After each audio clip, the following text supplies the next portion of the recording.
දසනකාන්තී චූර්ණය සහිත ලීවර් ආයිෂ් දන්තාලේපය දත්වල ඇති ප්‍රශ්න 10ක් වලකයි.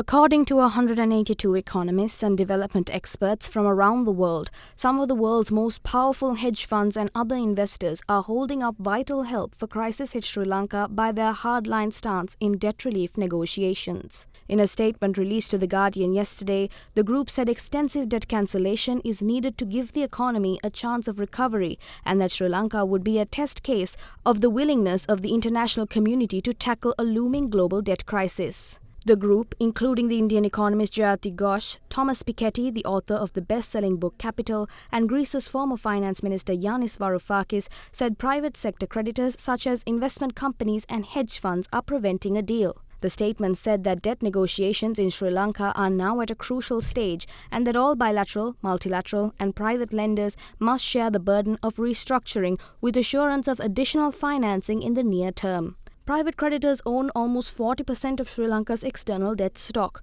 mostly in the form of international sovereign bonds, although the higher interest rates levied on the bonds mean they receive more than 50% of external debt payments. The group of economic experts noted that such lenders charged a premium to lend to Sri Lanka to cover their risks, which accrued them massive profits and contributed to Sri Lanka's first-ever default in April 2022. They added that lenders who benefited from higher returns because of the risk premium must be willing to take the consequences of that risk. Sri Lankan officials have been carrying out negotiations since an economic crisis forced the Sri Lankan government to default for the first time in the country's history last spring and work a financial agreement with the International Monetary Fund. Sri Lankan officials are currently waiting for India to announce its final decision by the end of January regarding the request to restructure its debt, while also resuming talks with China regarding the restructuring of the debt owed to China. A loan from the International Monetary Fund will only be provided once the Washington-based organization is confident Sri Lanka's debts are sustainable, but the 182 economists fear the tough stance adopted by private creditors